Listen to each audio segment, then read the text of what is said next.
nosso Senhor.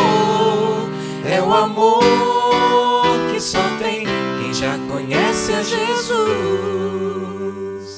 Amém, aleluia, aleluia, aleluia.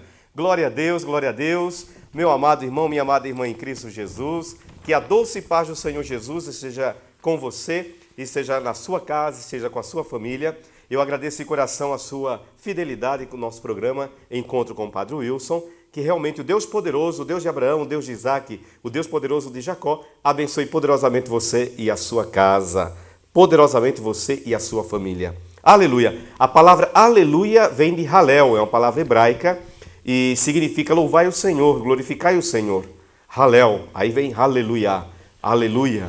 Então, por isso que nós temos o costume de quando cantamos aleluia, nós vibramos com as mãos, porque todo o nosso ser que vibra, que canta na presença do Deus poderoso, nós que estamos na presença desse Deus maravilhoso e fiel. Que Deus realmente abençoe você, abençoe sua casa.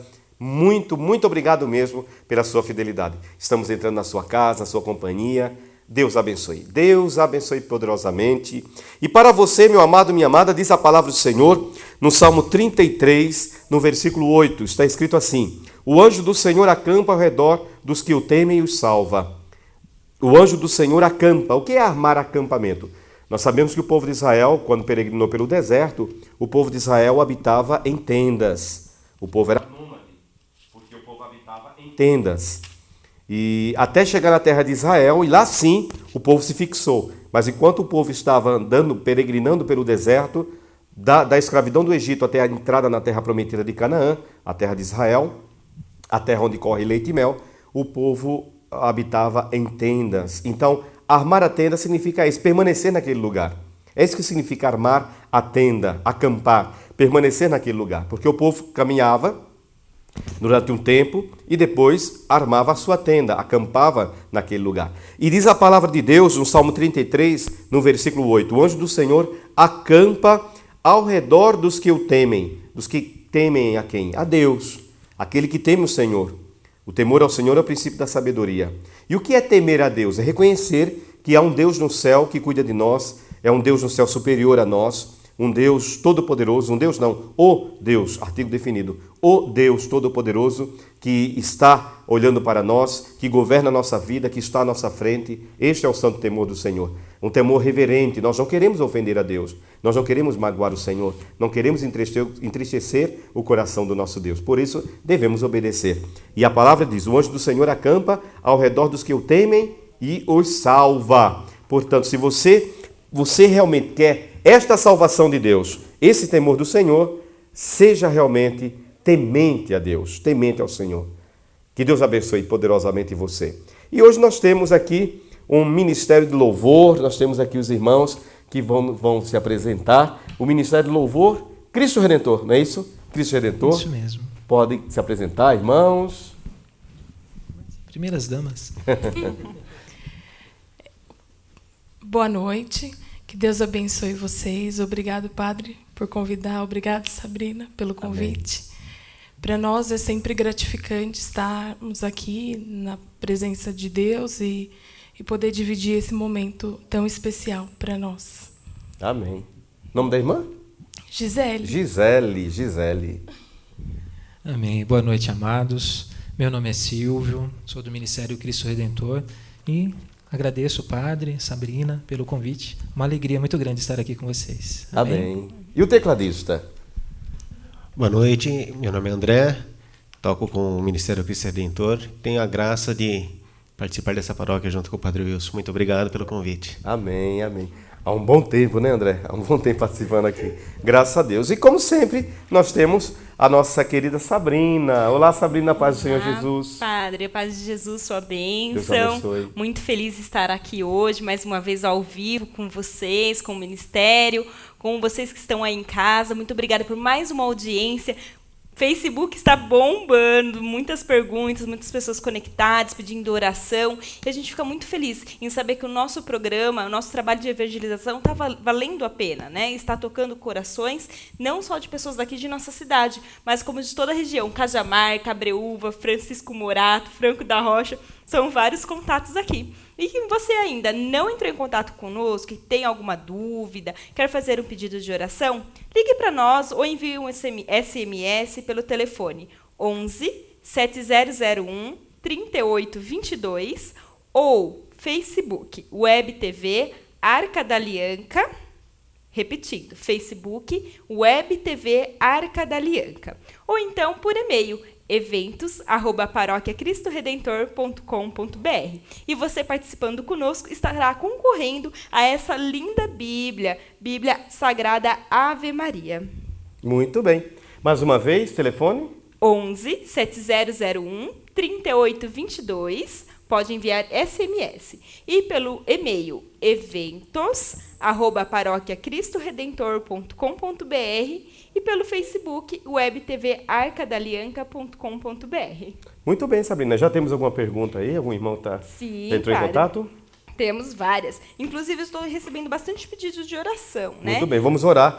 Foi muito bom lembrar. No final, você que está nos vendo agora, você pode mandar o seu pedido de oração através do telefone, SMS, através do e-mail e através também do Facebook. Você manda o seu pedido de oração. Estaremos orando por você no final do programa e estaremos também orando, pedindo ao Deus Todo-Poderoso que abençoe você na Santa Missa que estaremos celebrando amanhã, tá bom? Então, corre, manda aí o seu pedido de oração, estaremos orando.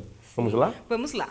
Padre, a Tânia, aqui de Várzea Paulista, ela pergunta, qual é o papel do político na igreja? O papel do político na igreja, aliás, o papel de todo batizado na igreja é ser temente a Deus, como diz a palavra de Deus. Hoje iniciamos com essa passagem aqui, olha. O anjo do Senhor acampa ao redor dos que temem a Deus e os salva. Primeiro ponto, ser um homem temente a Deus. Um homem ou uma mulher, um ser humano temente a Deus. Primeiro está na igreja, sentido temente a Deus. Independente se é político ou não. Temor a Deus é o princípio da sabedoria. Temente a Deus, obediente aos mandamentos do Senhor, cumprindo os mandamentos santos do Senhor, congregando na igreja, adorando a Deus com os irmãos na igreja. É claro, se teme a Deus, se ama Jesus Cristo, anunciar Jesus Cristo na sua vida. O médico, o gari, o padeiro, o motorista, o político, onde estiver, anunciar Jesus Cristo. Jesus Cristo é o Senhor. Anunciar que Jesus Cristo é o Senhor. É o grande anúncio. Jesus Cristo é o Senhor. Então, a grande missão do político e de qualquer outro segmento da sociedade, como eu falei, citei médico, gari, padeiro, motorista, a dona de casa, é temente a Deus, é batizado a anunciar Jesus Cristo na vida. E, sobretudo, na vida pública, né? Poder levar o Evangelho, os valores do Evangelho, para a Câmara Municipal, Estadual, Federal, Senado, na Prefeitura, enfim. O político cristão é aquele que anuncia Jesus Cristo, o senhorio de Jesus lá onde ele trabalha. Buscando, é claro, o bem comum. Ok, padre. A irmã Laís, de Campo Limpo Paulista, pergunta, quando morremos, vamos direto para o céu? Como chama a irmã? Laís, de Campo Limpo Paulista. Laís, a palavra do Senhor nos ensina no Evangelho de São Lucas, o Senhor Jesus, ele nos ensina no Evangelho de São Lucas, no capítulo 16 de São Lucas, o Senhor Jesus, ele conta uma parábola do rico. Parábola é uma história do rico e de Lázaro, o rico opulento, o rico orgulhoso, e Lázaro, o pobre Lázaro. Diz a palavra de Deus no Evangelho de Lucas, capítulo 16, a partir do versículo 19, que o rico vivia na avareza, na opulência, não se preocupava com os pobres. E aquele pobre Lázaro, vivia comendo das migalhas que caíam da mesa do rico. Diz a palavra de Deus que os dois morreram. O rico foi para o inferno e o Lázaro foi para o céu, para o seio de Abraão. Jesus fala dessa maneira para que os judeus entendessem. O seio de Abraão está na presença de Deus, junto de Abraão. Então diz a palavra de Deus que o rico foi para o inferno. O rico foi para o inferno não era simplesmente porque ele era rico. Condição social não é determinante para a salvação ou condenação. O pobre pode ir para o céu como pode ir para o inferno. O rico pode ir para o céu como pode ir para o inferno. Mas diz a palavra de Deus que o rico se condenou não porque ele era rico, mas porque ele não usava bem a sua riqueza. Ele teve tudo, ele poderia ter usado a riqueza para minimizar o sofrimento dos pobres, mas ele era egoísta. Uma pessoa que é egoísta vem de ego. Ego é eu. No latim, eu, ego. Egocentrismo, uma pessoa que só pensa em si, não pensa nos outros, tem um coração fechado para os outros. Por isso que ele se condenou, porque ele não amou, ele não partilhou o que ele tinha. Ele não tinha Deus no coração. Era um homem orgulhoso, era um homem egoísta. E Lázaro morreu não simplesmente porque ele era pobre, mas Lázaro, apesar do seu sofrimento, era um homem temente a Deus, que esperava no Senhor, buscava no Senhor. E assim ele foi salvo. Diz a palavra de Deus que o rico foi para o inferno, Lázaro foi para o céu. E o rico, vendo lá na agonia do inferno, vendo Lázaro na glória celestial, percebam que Jesus ensina claramente que as almas que estão no inferno podem ver as almas que estão no céu. Não podem passar para o céu, porque é definitivo.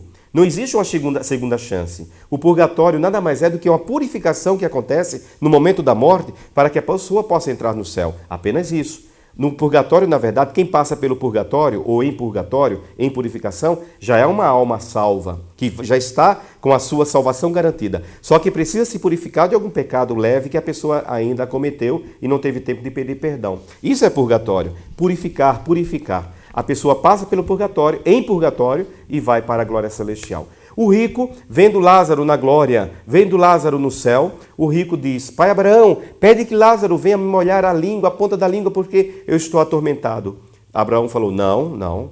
Os que estão aí não passam para cá, e os que estão aqui não passam para aí. Ou seja, as almas que estão no inferno não têm mais outra chance de ir para o céu. E as almas que são salvas, é claro, com certeza não vão querer ir para o inferno, né? Com certeza estão na glória celestial, na cidade santa de Jerusalém, não vão querer ir para o inferno. Então, a partir do momento da morte, nós temos o nosso julgamento e aí sim nós receberemos o céu ou o inferno de acordo com o que tivermos feito enquanto estávamos no corpo.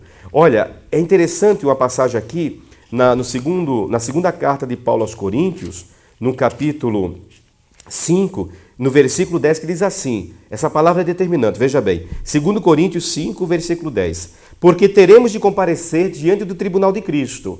Todos nós vamos comparecer diante do tribunal de Cristo. Ali, cada um receberá o que mereceu, conforme o bem ou o mal que tiver feito enquanto estava no corpo.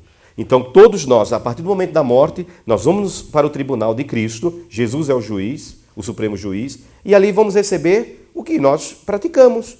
Vamos receber o pagamento daquilo que nós fizemos. Aqueles que fazem o bem vão receber a glória. Aqueles que praticam o mal, com certeza, irão para o fogo eterno. Tá bom? Deus abençoe você, amada. Olha, padre, que bênção. Já estamos colhendo frutos do programa da semana passada. Amém, glória a Deus. A irmã Nilceia Lázari, o senhor enviou uma bênção para ela pelo programa, porque ela não estava conseguindo vir à missa, ela estava com dor nas pernas, aí o senhor fez uma oração para ela. E ela está falando aqui, olha, hoje eu quero agradecer a bênção que o senhor padre me enviou no programa da semana passada, estou muito bem hoje, em nome de Jesus. Agora, se o senhor puder mandar mais uma bênção para o meu marido Antônio e meus filhos, eu ficarei mais feliz ainda. Como chama a irmã? A irmã Nilceia. Nilceia, que Deus abençoe você, que Deus abençoe sua casa, em nome do Pai, do Filho e do Espírito Santo. Amém. Toma posse, a bênção é tua e da tua família. Amém, padre. Uma pergunta, não tem identificação. Padre, eu fiz um aborto e eu posso comungar? Se você fez o aborto e espontâneo, não fala se é espontâneo ou foi provocado, né? O aborto vai contra o 5º mandamento da lei de Deus, que diz: não matarás. É um pecado gravíssimo, é um pecado chamado pecado mortal, um pecado que mata a alma santificante que a pessoa recebeu no dia do batismo. Então, o aborto é um pecado terrível, mortal, muito grave aos olhos de Deus e da igreja. Mas se você cometeu esse aborto, minha amada, e você se arrependeu, procure um sacerdote, faça uma boa confissão, ok? E tenha uma vida em Cristo. Tenha uma vida em Cristo. No Evangelho de São João, capítulo 8, levam uma pecadora pública, uma adúltera, para ser apedrejada. Ela cometeu um pecado do adultério e ela deveria ser apedrejada pela lei de Moisés. Jesus disse: quem não tiver pecado, que atire a primeira pedra. As pessoas foram embora, ficou somente aquela mulher e Jesus. Jesus disse: filha, ninguém te condenou? Não, Senhor, ninguém me condenou. E Jesus disse: eu também não te condeno. Vai e não voltes a pecar. Portanto, ninguém tem direito de jogar pedra em você. Ninguém, absolutamente ninguém. E o único que pode julgar você é Jesus Cristo. E o julgamento dele é um julgamento justo e cheio de misericórdia. Então, procure um sacerdote, faça uma boa confissão, um ato de contrição, realmente, e uma vida nova em Cristo. Jesus, é claro, perdoa você. E recebendo perdão, é claro, comunhão plena, pode voltar a comungar. Ok, padre. A irmã Cláudia Dantas, ela pergunta: padre, o que é Concílio Vaticano? Como chama a irmã? Cláudia Dantas. Cláudia, na verdade é Concílio Vaticano. Vou explicar para você. O primeiro concílio que aconteceu na igreja, diz o livro dos Atos dos Apóstolos, foi em Jerusalém, naquela contenda, porque os judeus que se convertiam a Jesus já tinham sido circuncidados. A circuncisão era um ritual, é um ritual para o povo judeu. Primeiro a ser circuncidado foi Abraão, e depois todos os judeus devem ser circuncidados, inclusive Jesus também foi circuncidado. O que era a circuncisão? O que é a circuncisão? É uma cirurgia de fimose. Corta-se o prepúcio, a pele que envolve o órgão sexual masculino, é claro, cortando aquela pele vai sair sangue. O sangue para o judeu é sagrado, e ali estava o pacto, a aliança com Deus. Foi assim com Abraão e com todos os judeus. Jesus também passou pela circuncisão. Então, todo judeu, homem, varão, deveria passar pela circuncisão. Quando Jesus instituiu a igreja, instituiu a igreja, os judeus que se convertiam ao cristianismo já haviam passado pela circuncisão. Eram batizados, enfim, abraçavam a fé em Cristo. Os pagãos que vieram do paganismo, que estavam vindo do paganismo, que se convertiam a Cristo, havia um grupo de judeus, de cristãos, que vieram do judaísmo, que achavam que os pagãos que vinham do judaísmo deveriam também eles passar pelo ritual de Moisés, aí só assim a abraçar a fé em Cristo. Mas Paulo chegou à conclusão e falou, não, mas essa lei é a lei antiga, a lei do Antigo Testamento. Basta agora crer em Jesus, aceitar o Senhor Jesus, ser batizado, aceitar Jesus como Senhor e Salvador, e a pessoa está salva. Então o primeiro concílio foi para isso, essa complicação aí. Deve circuncidar, não deve circuncidar, deve-se comer carne com sangue, não deve comer carne com sangue. O judeu falava que não deveria, o pagão falava que não tinha problema, enfim. Foi o primeiro concílio. O que é um concílio? Concílio é uma reunião de líderes da igreja, de bispos, para resolver problemas da igreja, atualizar a igreja, resolver problemas da igreja, né? Nós tivemos o último concílio, aconteceu de 1962 a 1965. Concílio, reunião de bispos, né, concílio. Vaticano, por que Vaticano? Porque aconteceu no Vaticano. E segundo, por quê? Porque o primeiro aconteceu no século XIX, o segundo no século XX. Então, de 1962 até 1965, aconteceu o Concílio Vaticano II, lá em Roma, com os bispos do mundo inteiro reunidos com o Papa, e aí houve toda essa renovação, essa mudança na igreja. Inclusive, a missa, que era em latim, passou a ser em vernáculo, ou seja, na língua de cada país. O padre não deveria celebrar de costas para o povo, mas de frente para o povo, falando a língua do povo, não é? Pediu-se mais simplicidade no traje religioso, no traje eclesiástico. Nós podemos usar a roupa clerical, como também nós podemos usar uma roupa civil. Não há problema nenhum nisso. Okay? Então, houve muitas mudanças na igreja. Então, o Concílio Vaticano II foi isso. Uma reunião de bispos que aconteceu no Vaticano e pela segunda vez. Por isso, Concílio Vaticano II. Muito bem. Ok, padre. Agora, em setembro, de 3 a 9, nós teremos a Semana das 7 Dores da Virgem Maria. E já estão surgindo algumas perguntas. O que será essa semana? O senhor pode falar um pouquinho? Meu amado, minha amada em Cristo, as 7 dores de Maria é uma devoção muito antiga na Igreja Católica, onde nós meditamos as 7 dores da Virgem Mãe de Deus, da Virgem Maria, a Mãe de Jesus. São 7 dores, uma semana, nós sabemos que o número 7 na Bíblia significa perfeição, é o número de Deus, é o número da perfeição, é o número da plenitude.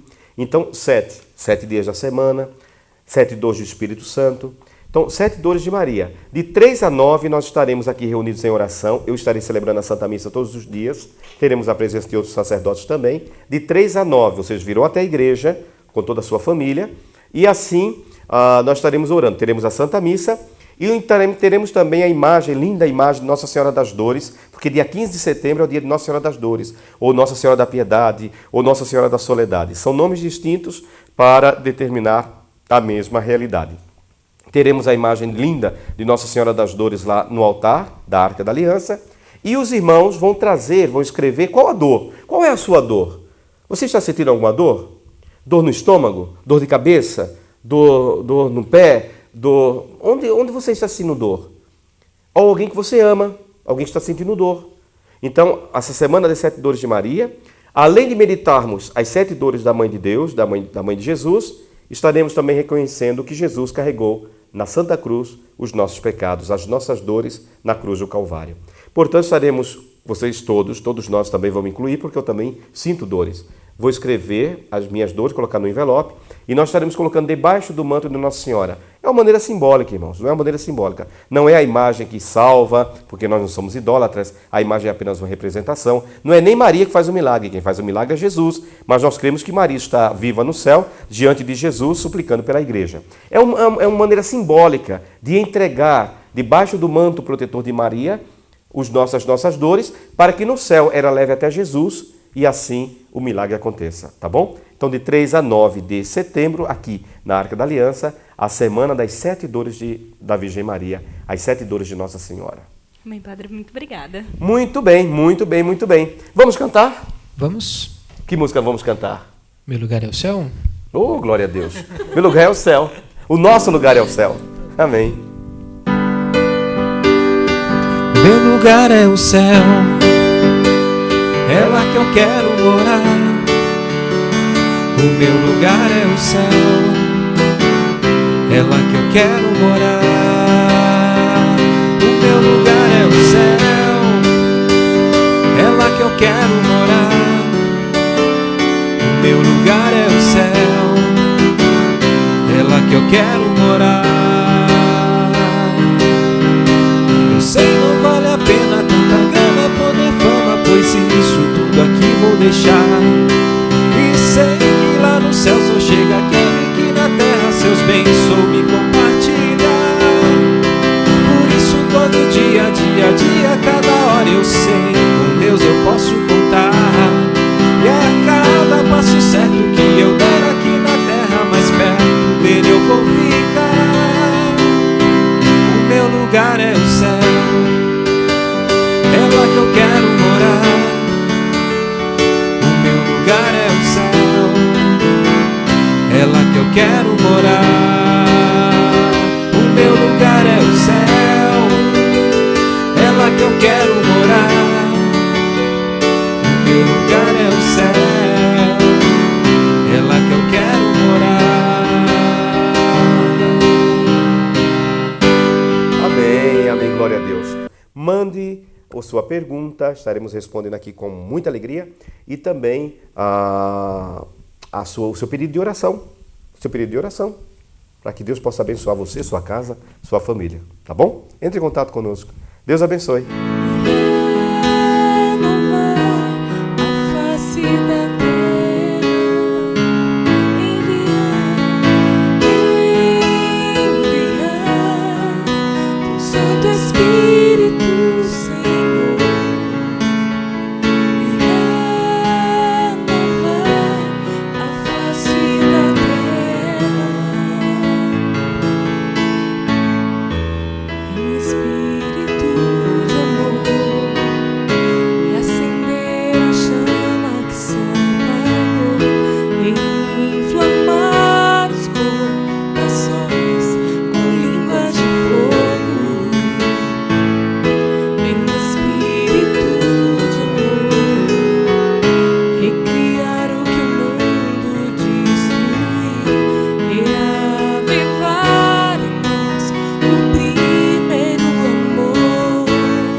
Glória a Deus, aleluia. Envia, Senhor, o Teu Espírito Santo, Senhor, sobre nós, com poder, esse Espírito pentecostal, esse dom pentecostal, este fogo pentecostal, em nome de Jesus. Amém.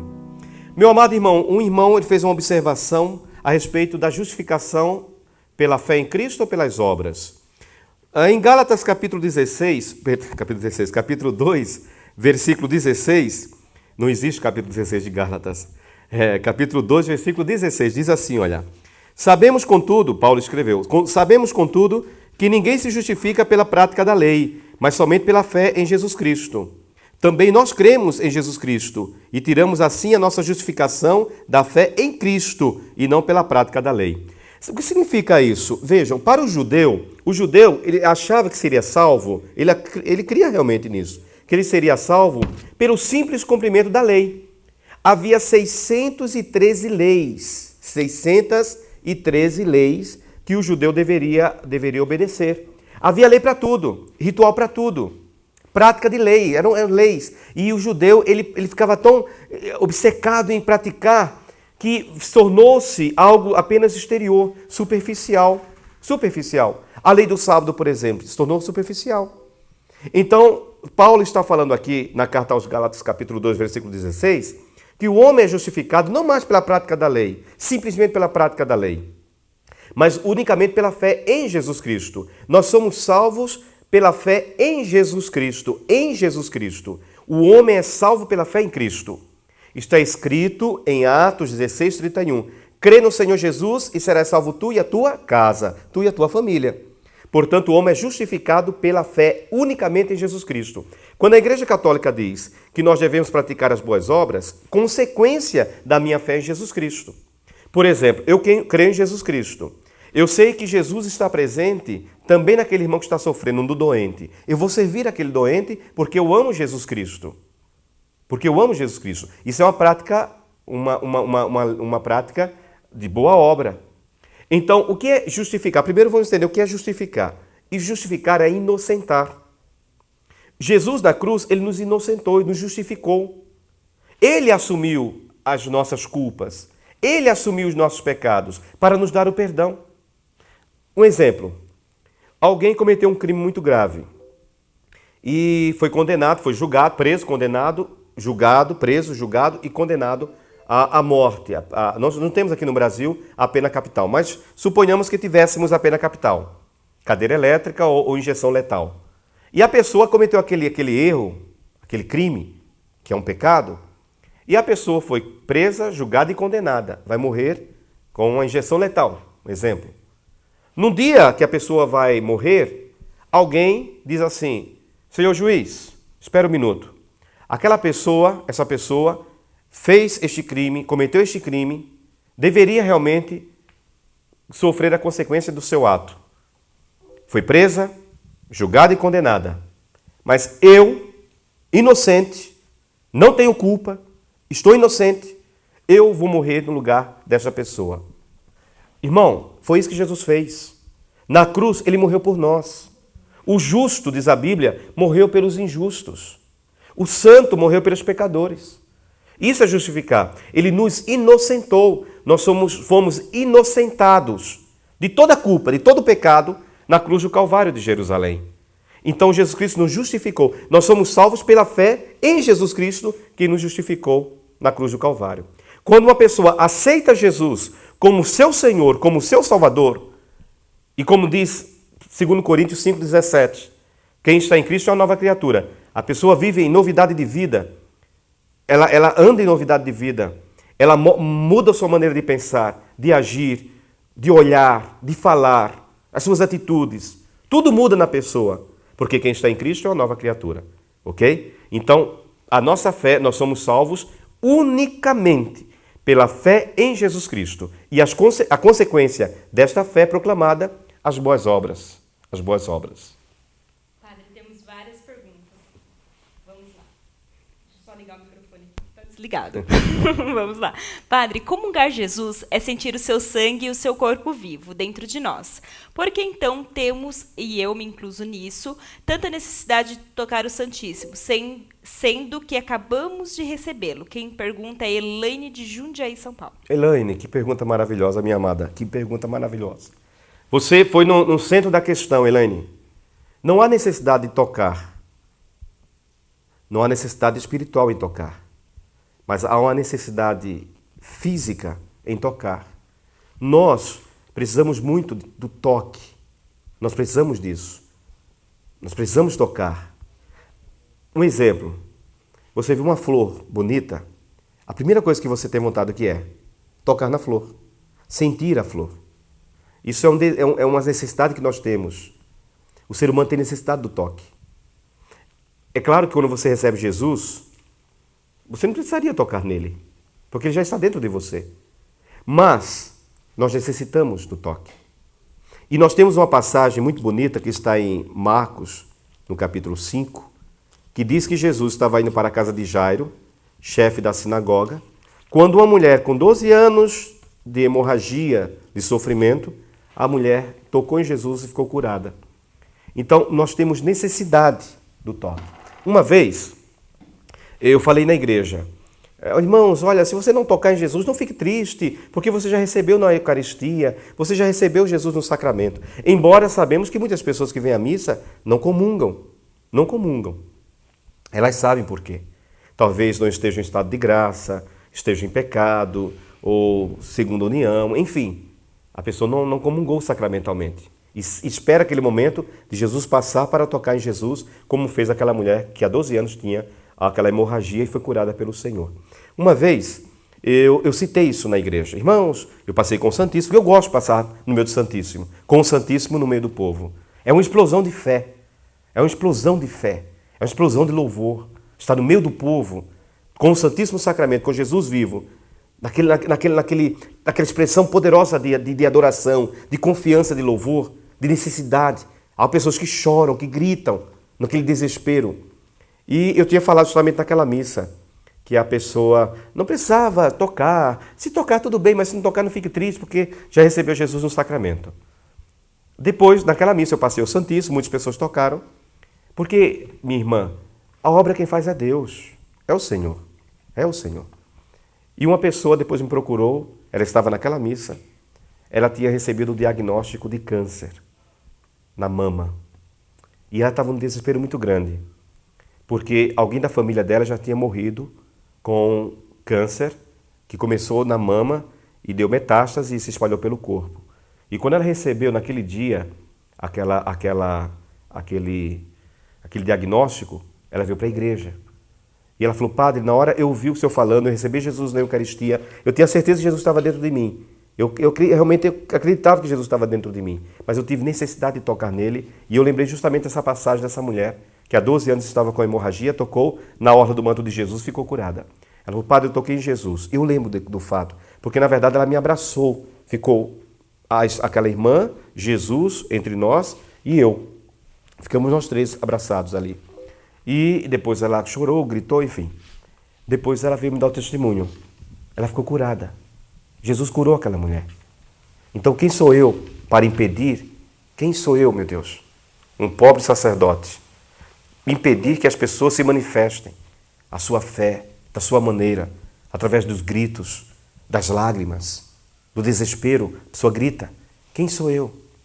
Às vezes nós somos taxados, nós somos muito criticados aqui por pessoas que não conhecem, não fizeram essa experiência, e que nós somos fanáticos, que nós somos exagerados.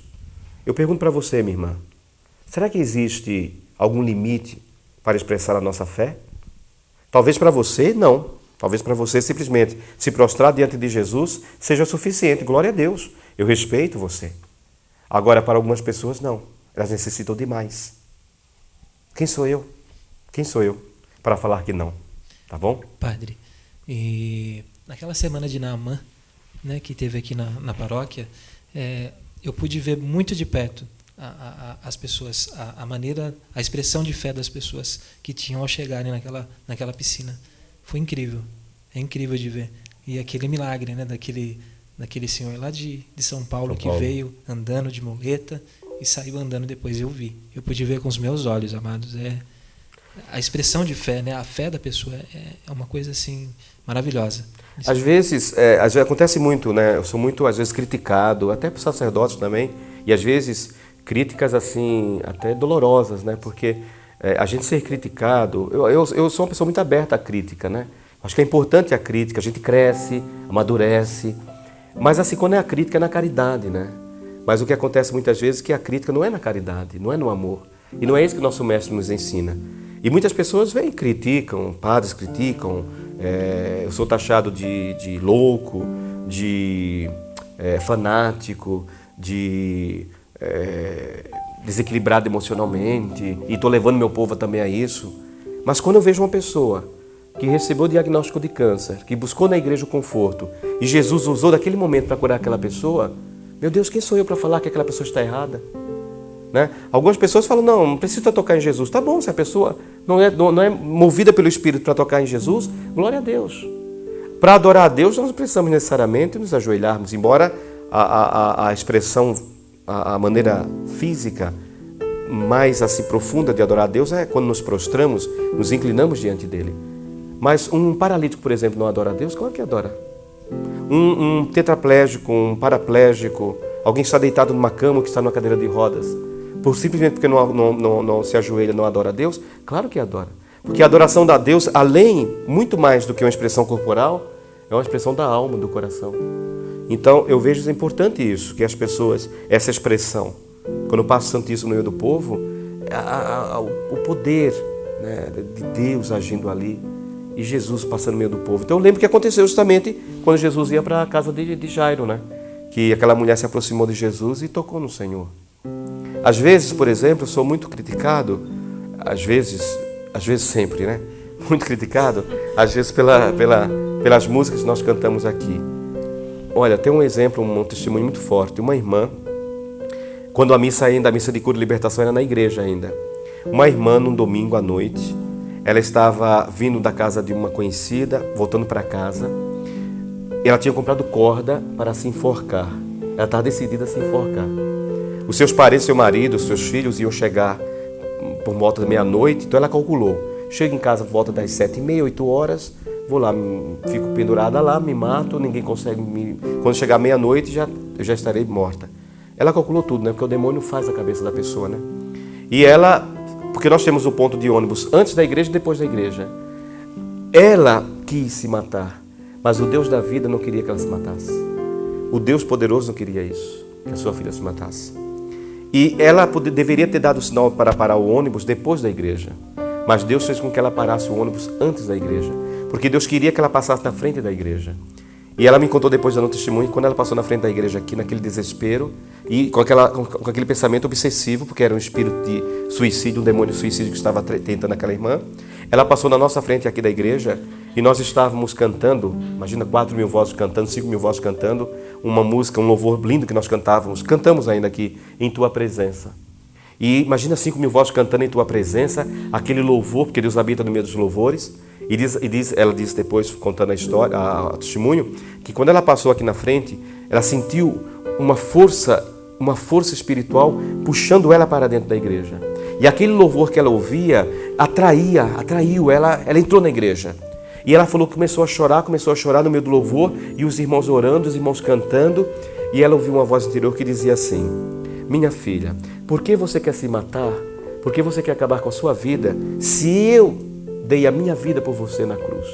Ela abriu os olhos, olhou para a direita e para a esquerda para ver se alguém estava falando com ela, e todos de olhos fechados. Ela falou: meu Deus, estou ficando louca, ela pensou. Novamente fechou os olhos chorando, a mesma voz: minha filha, por que você quer tirar a sua vida se eu dei a minha vida por você na cruz? Naquele momento ela falou: padre, naquele momento eu me ajoelhei, mas eu chorei, comecei a cantar sem conhecer direito o louvor, mas comecei a cantar, e aquele louvor me libertou completamente. Ela participou da Santa Missa. Hoje frequenta a nossa igreja, graças a Deus até hoje. Foi uma pessoa salva, uma ovelha perdida que foi salva e veio para os braços do Senhor. Agora, se Deus usou um louvor para salvar alguém, para salvar uma pobre ovelha ferida e machucada, quem sou eu para falar que não posso cantar esses louvores? Quando o louvor é cantado, não me interessa quem compôs, não me interessa quem gravou, não me interessa qual a gravadora.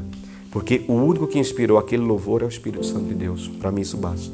Então, meu amado, você que está me vendo agora, me alonguei um pouquinho na resposta da irmã, mas é isso, é Deus, Deus age. Quem somos nós para impedirmos a ação de Deus? Mais alguma? Várias.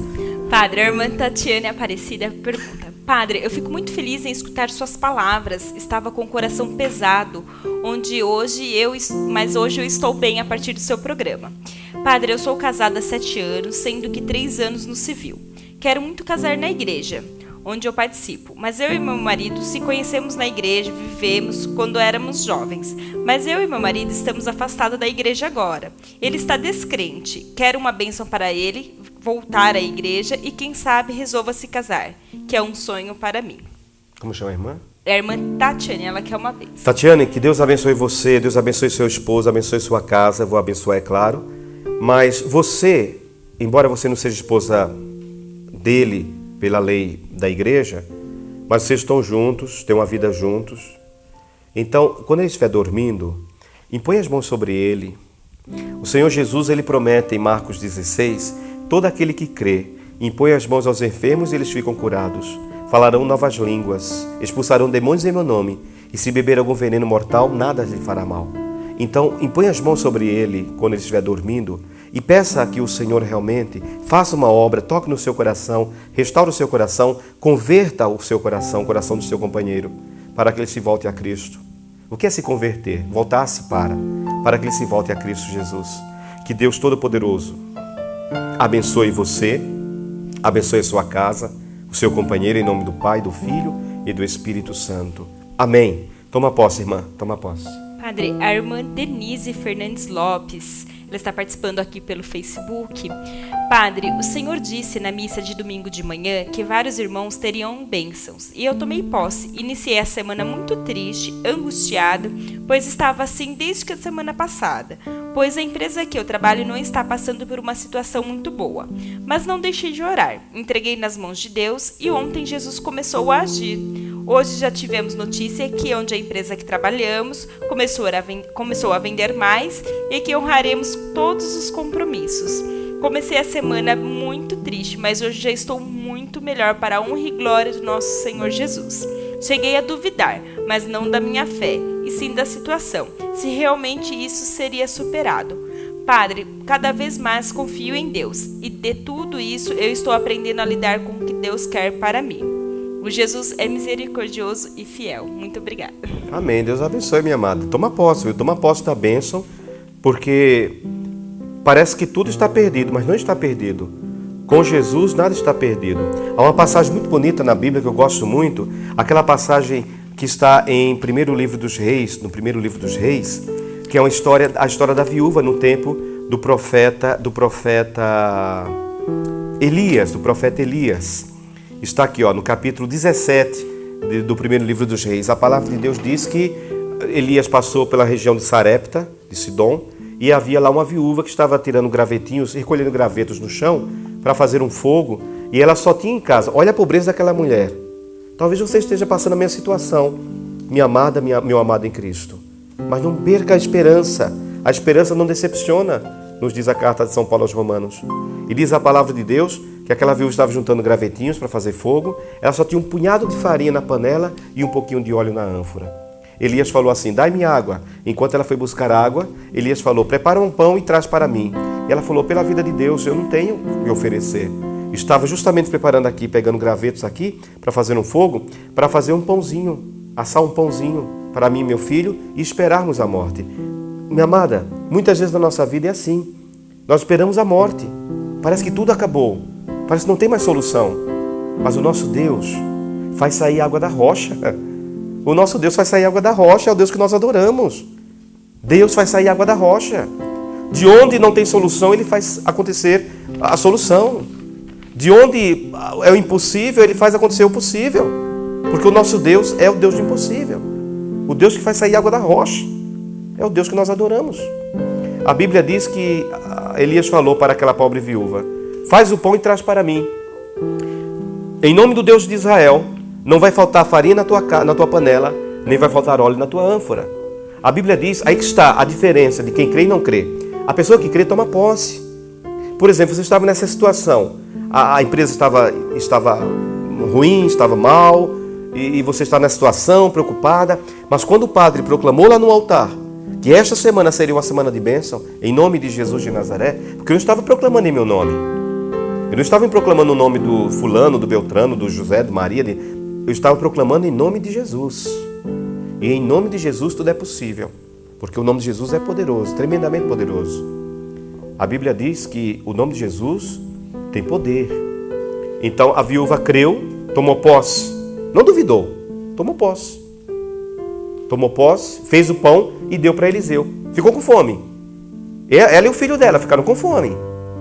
Talvez, para alguns, isso é uma loucura. Para algumas pessoas, por exemplo, vir à igreja é loucura. Algumas pessoas, imaginem quantas críticas que aquela viúva recebeu.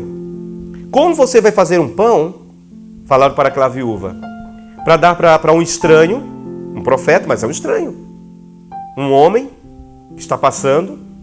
Como você vai dar um pão para ele, deixar seu filho morrendo de fome? O que você faria?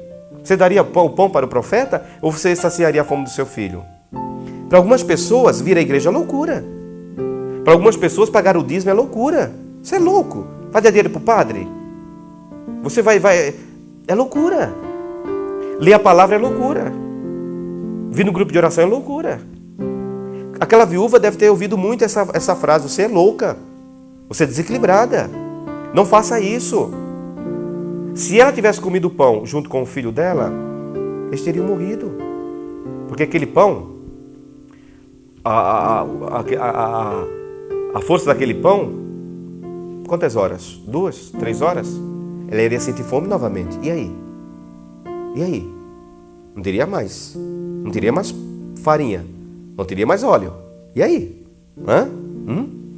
Mas ela creu. Ela tomou posse. Fez o pão e deu para o profeta. E Deus cumpriu.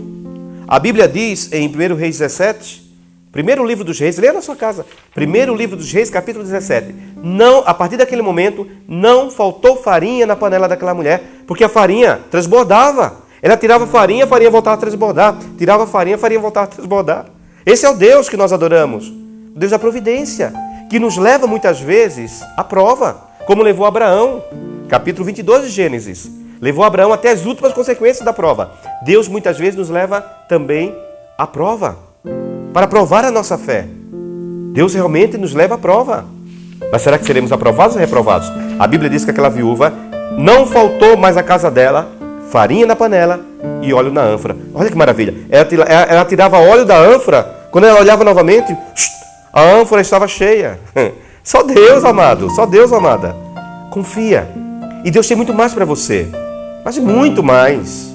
O melhor de Deus está para acontecer na tua vida. Não aconteceu ainda. O melhor de Deus está para acontecer na minha vida, na tua vida. Você acha que Deus já fez tudo na tua vida? Que nada. Ele vai fazer muito mais. Mas muito mais. Na minha vida e na tua. Sabe por quê? Porque eu sou filho dele. Eu sou herdeiro. Você é filho dele. Você é filha dele. Ok? Deus abençoe. Eu proclamo, eu profetizo na sua vida. Você que está me vendo agora.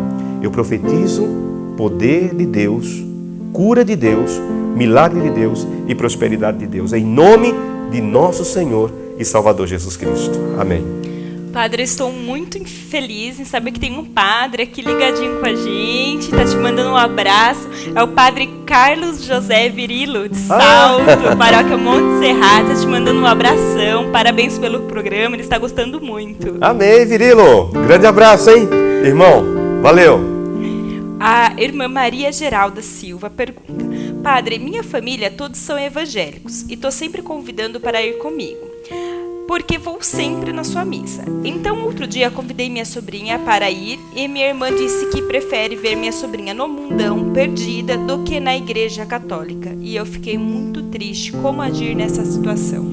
Oração, oração. Porque para algumas igrejas, não todas as igrejas, nós temos comunhão com algumas igrejas, pelo menos um diálogo com algumas igrejas. Muitas não nos aceitam.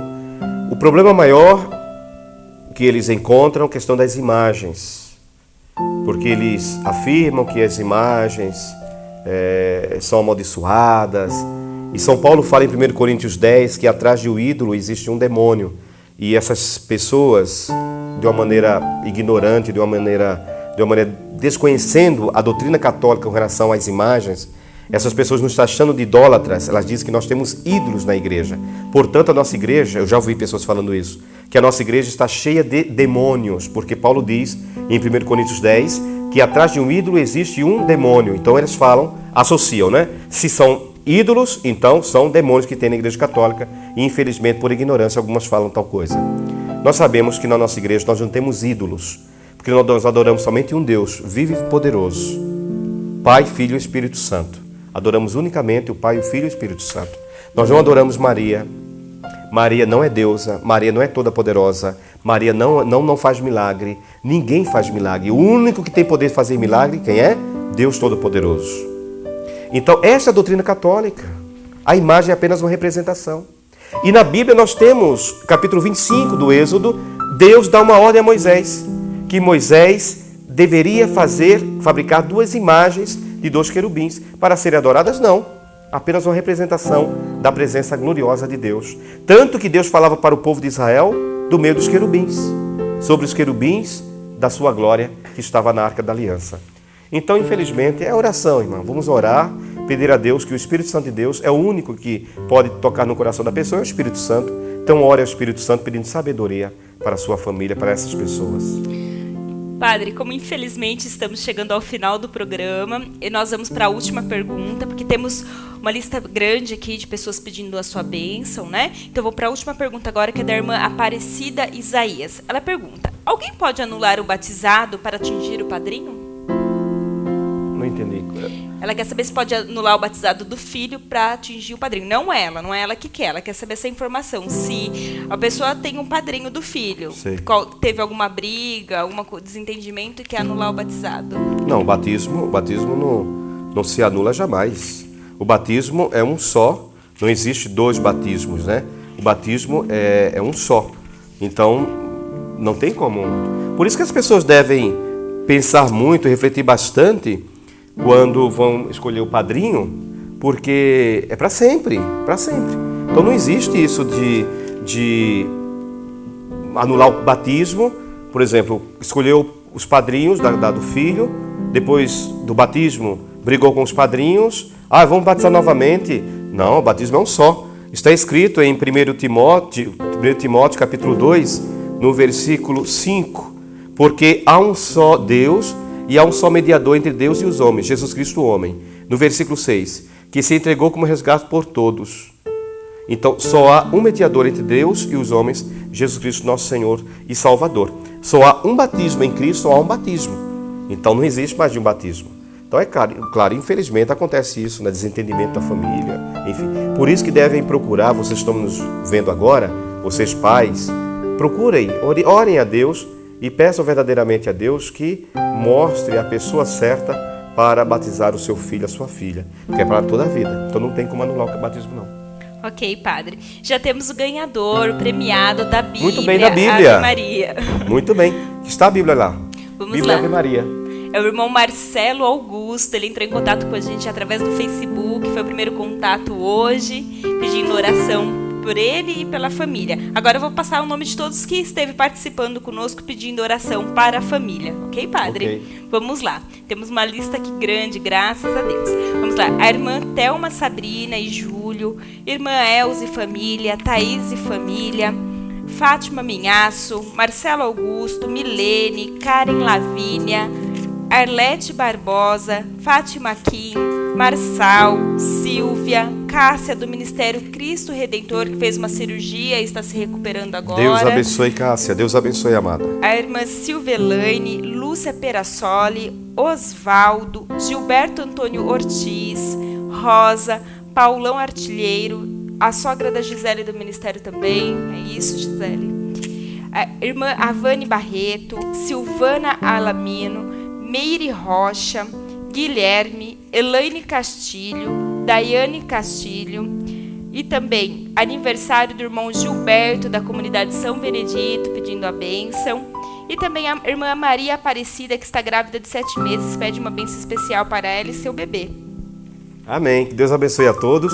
Deus abençoe também o Gilberto, lá da comunidade São Benedito. Domingo eu tive a oportunidade de almoçar com o Gilberto, a sua esposa, a Vânia, e com toda a sua família lá numa chácara, e comi um peixe gostoso, mas chamado pacu. Que peixe gostoso, já comeram pacu? Que delícia, Gilberto, meu irmão. Deus te abençoe nesse seu aniversário, mas me dê um presente. É uma figura, né, padre? É uma figura. Ô Giba, dá um presente, vai, pro padre, tá bom? Prepara um outro almoço daquele lá. me chama. Vou levar os irmãos aqui do ministério, aqui da Pascom, tá bom? Um peixe daquele novamente, irmão, porque olha que delícia. Eu estou falando para todo mundo do peixe que você fez, irmão. Deus abençoe o Gilberto, Deus abençoe você que nos acompanhou, Deus abençoe poderosamente você que está nos acompanhando agora. Todas as pessoas mencionadas aqui, que Deus abençoe poderosamente você. Meu querido, minha querida, hoje eu tive a oportunidade de visitar a APAI aqui de Várzea Paulista e eu fiquei impressionado.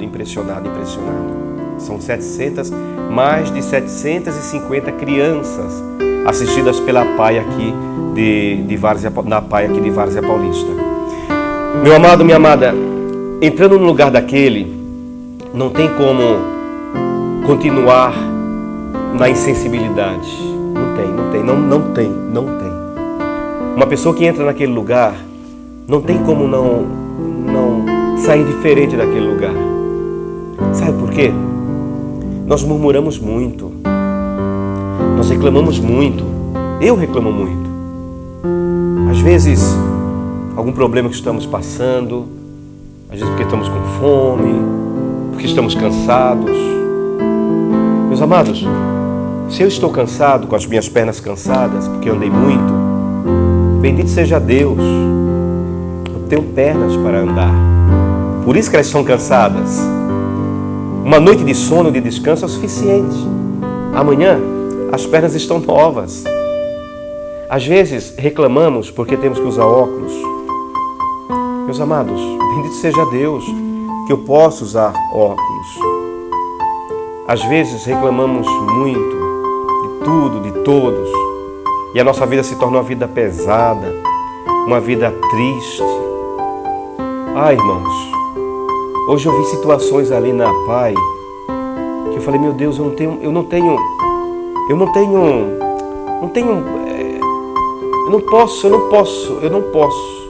tenho direito de reclamar da vida. Eu não tenho direito de reclamar da minha vida. Porque eu vi tanto sofrimento. É claro, aquelas crianças são cuidadas com todo carinho. Eu percebi lá os monitores, os professores, cuidando com tanto carinho. Mas eu vi tanto sofrimento, meu Deus, naquelas cadeiras de rodas. E eu pensei, meu Deus, tira de mim todo espírito de murmuração, de reclamação. Às vezes porque a cabeça está doendo um pouquinho. Ai, meu Deus, que desespero. Às vezes porque falta o dinheiro para pagar uma conta. Ai, meu Deus, nossa, que tragédia. Às vezes um probleminha ou outro. Não. A Bíblia diz aqui, olha, 1 Tessalonicenses, capítulo 5, versículo 16 e 17. Vivei sempre contentes, orai sem cessar. Vivei sempre contentes, alegres, felizes, dando graças a Deus. Bendito seja Deus pela água que o Senhor me dá. Bendito seja Deus pela luz que me ilumina.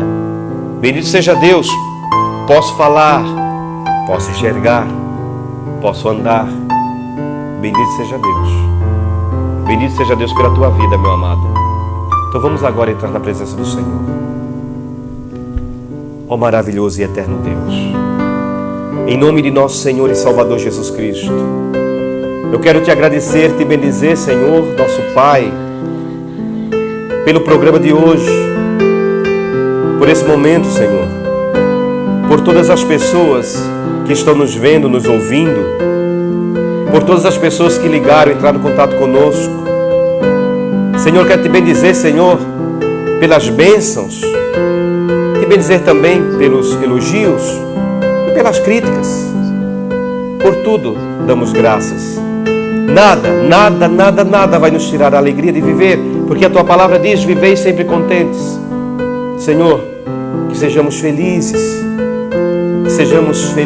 alegres, confiantes, esperançosos, de que amanhã será melhor, porque a tua destra poderosa nos acompanha, nos protege e nos sustenta. Ó maravilhoso e eterno Deus, obrigado pelo dia de hoje. Eu te agradeço por tudo que me aconteceu no dia de hoje, pelas pessoas com as quais eu convivi, pelas pessoas que eu falei, conversei, por tudo, pelo alimento.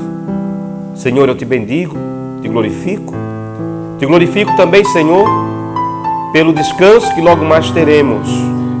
Como diz a tua palavra no Salmo 33, versículo 18, que o teu anjo acampe ao nosso lado, ó Deus vivo e verdadeiro. Senhor, fica conosco nessa noite. Abençoa-nos, Senhor. E amanhã, vivos, felizes, alegres, contentes, iremos nos levantar para mais um dia de trabalho. Sabe por quê, Senhor? Estaremos felizes porque a tua poderosa mão nos sustentará. Ó Deus, muito obrigado. Em nome de Jesus. Amém, amém, amém. E sobre vocês todos, eu invoco a bênção do Deus Todo-Poderoso, Pai, Filho e Espírito Santo. Amém, amém, amém. Glória a Deus. Amado, amada, mais uma vez, muito obrigado pela sua fidelidade, estar conosco nesse programa. Muito obrigado mesmo. Próxima quarta-feira, às 8 horas da noite, às 20 horas, pela TV Arca da Aliança, ao vivo, programa Encontro com o Padre Wilson, levando a palavra do Senhor aos lares. Divulgue o nosso programa, invista, incentive as pessoas a assistirem o nosso programa. Quero lembrar que amanhã, quinta-feira, dia de adoração, 7 horas da manhã teremos a primeira missa do dia aqui, a adoração o dia inteiro, e à noite na Arca da Aliança, 19 horas, 7 horas da noite, a missa de cura e libertação. Deus abençoe, um beijo no coração, um bom descanso para todos. Ministério, vamos cantar? Vamos. Vamos lá. Jesus, filho de Davi, me cura, és o santo de Israel. Diante de ti a tempestade se cala, meu Deus, honra minha fé. Jesus, filho de Davi, me cura, és o santo de Israel. Diante de ti a tempestade se cala, meu Deus, honra minha fé. Me contaram que o Senhor ia passar e que havia uma chance de eu poder enxergar. Me disseram que tinhas poder para ressuscitar e fazer o paralítico andar. Renasceu dentro de mim a fé que há muito eu já não tinha. Eu senti meu coração